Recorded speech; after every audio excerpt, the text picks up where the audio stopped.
ધારાસભ્ય ચૈતર વસાવાના સમર્થનને લઈ આમ આદમી પાર્ટીના નેતાઓની પ્રતિક્રિયાઓ સામે આવી છે, જેમાં ચૈતર વસાવાને ખોટી રીતે જેલમાં ગોંધી રાખવાનું ષડયંત્ર હોવાના આક્ષેપો કરાયા હતા। ત્યારે શું કહ્યું છે આવો જોઈએ। ચૈતરભાઈ વસાવા એક લોકલાડીલા નેતાનું નામ છે, આદિવાસી નેતા છે અને આમ આદમી પાર્ટીના લોકપ્રિય નેતા છે। તો ચૈતરભાઈ વસાવાએ નાનામાં નાની માણસોની મદદ કરી છે અને દરેક વસ્તુમાં શિક્ષણ છે, આરોગ્ય છે, દરેક વસ્તુ જળ જંગલ જમીન છે, દરેક મુદ્દા ઉઠાવે છે। એ ચૈતરભાઈ પર ખોટા આરોપો નાખી, ખોટા કેસો કરી એમને દબાવવા માંગે છે અને એમને જેલમાં પૂરવા માંગે છે। પરંતુ આ નીચ છેલ્લી પાયરીની ભાજપ સરકારને મારું કહેવા માંગુ છું કે આ આમ આદમી પાર્ટી છે, આ અમે રબર સ્ટેમ્પ નથી, અમે પરિવર્તન માટે આવ્યા છે। જય હિન્દ, જય ભારત, જય જય ગરવી ગુજરાત। ગુજરાતની એન્જિન ફેલ ભાજપની સરકાર નાખેલા જ ગુજરાત જોઈ રહ્યું છે। કૌભાંડીઓને બેલ અને આદિવાસી દીકરાને જેલ, આ જે ખેલ ભાજપે શરૂ કર્યા છે ને, એ સમજાઈ રહ્યું છે કે ભાજપને બીક લાગે છે, જે રાજકીય રીતે નથી પહોંચી શકતા એને આવી રીતે કાનૂનની આટીઘૂટીમાં નાખી એક આદિવાસી સમાજનું એક બુલંદ અવાજ એવા ચૈતરભાઈને બેલ ના મળે એટલે એટલું બધું આટીઘૂટી કરી રહ્યા છે કાનૂનને હાથમાં રાખીને, એ સ્પષ્ટ ચિત્ર સાબિત થઈ ગયું છે। કારણ કે આપણા ગુજરાતમાં મર્ડર કરવા વાળાને, લૂંટવા વાળાને, ચોરી ચપાટી કરવા વાળાને, બળાત્કારીઓને, જાહેરમાં ખૂન ખરાબા કરવા વાળાને બેલ મળી જાય છે, પણ આદિવાસી દીકરાને બેલ નથી મળતી, એને જેલ મળે છે। આનાથી સ્પષ્ટ સાબિત થાય છે કે ભાજપ હવે રાજકીય રીતે નથી પહોંચી શકતું, બોખલાઈ ગયું છે, એને કોઈ રસ્તો નથી મળી રહ્યો, એટલે કાનૂનનો દુરુપયોગ કરી રહ્યું છે।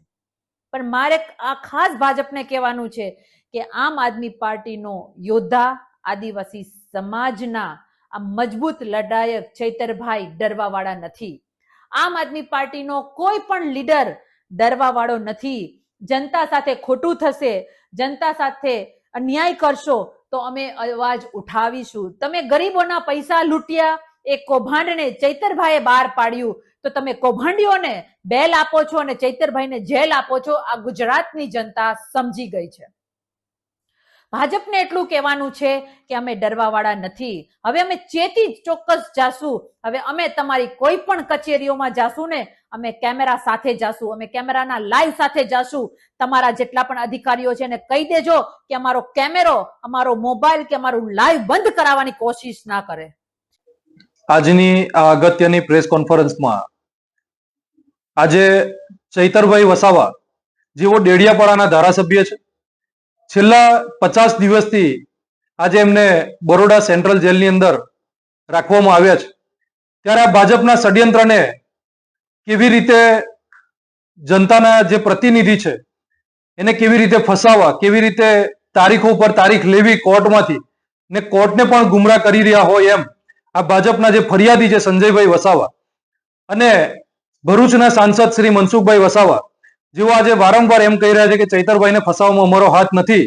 ત્યારે આ સાંસદ શ્રીને કહેવા માંગ્યું છું કે અગાઉ પણ તમને કીધું છે કે સીસીટીવી ફૂટેજ એના જાહેર કરાવો ને આદિવાસી સમાજ સાથે થતા અન્યાયને અટકાવો, પરંતુ આજે આદિવાસી સમાજના કોઈ એક નેતા ઉભા થાય છે અને આદિવાસી સમાજના જ્યારે પ્રશ્નોને હલ કરવા માટે નીકળે છે ત્યારે આ આદિવાસી સમાજને કેવી રીતે દબાવવો એ આ ભાજપ સરકાર હંમેશા ષડયંત્ર કરતી આવી છે ને આદિવાસી સમાજના કોઈ યુવા નેતાને ઉભા થવા દેવા માંગતી નથી, એવું સ્પષ્ટપણે આ ચૈતરભાઈ ઉપરના કેસથી ખબર પડે છે।